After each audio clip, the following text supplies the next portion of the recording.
Comment a-t-on découvert ce qu'on appelle la relativité du temps? Au départ, il y a un conflit entre deux principes fondamentaux de la physique. Le premier nous dit que la vitesse de la lumière est constante, toujours égale à 300 000 km par seconde. Le deuxième principe, c'est l'additivité des vitesses.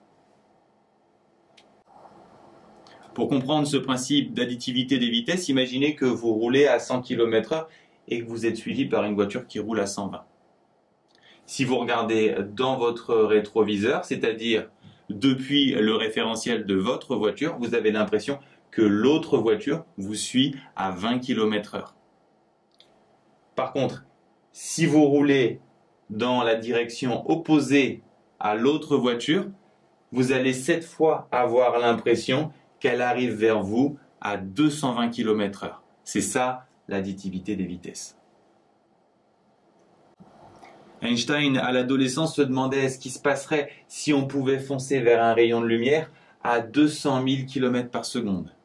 Est-ce qu'on verrait le rayon arriver à 300 000 km par seconde comme le veut le premier principe, ou alors, en appliquant le principe d'additivité des vitesses, on le verrait arriver à 500 000 km par seconde. Mais alors, le premier principe serait bafoué.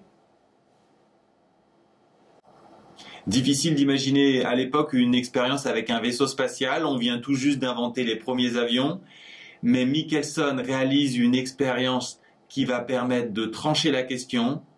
Il pense à utiliser un vaisseau spatial qu'on a tous juste sous notre nez, la Terre qui tourne autour du Soleil à 30 km par seconde.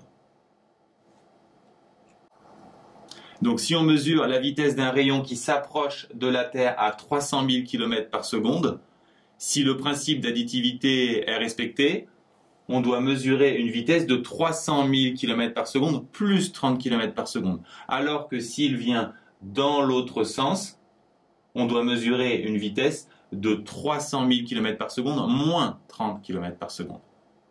Mais Michelson a beau faire et refaire son expérience, il trouve dans toutes les directions 300 000 km par seconde.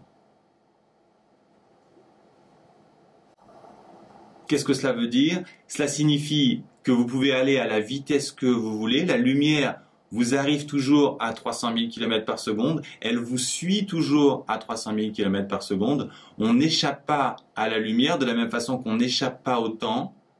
À l'époque, tous les savants sont au courant de cette découverte, mais personne ne la comprend. Après 10 ans de recherche, un physicien hollandais, Lorentz, invente des formules qui permettent de prendre en compte ce phénomène. Nous les expliquerons dans la prochaine vidéo, mais pour lui, ces formules mathématiques n'ont pas de signification physique. C'est un illustre inconnu de 26 ans qui va vraiment comprendre l'importance de ce phénomène. Pour lui, le fait que la vitesse de la lumière soit constante partout, c'est-à-dire dans tous les référentiels galiléens, doit être pris comme un postulat, comme un principe de base à partir duquel on doit tout reconstruire. Aujourd'hui, tout le monde a entendu parler de la relativité d'Einstein. C'est une théorie très abstraite.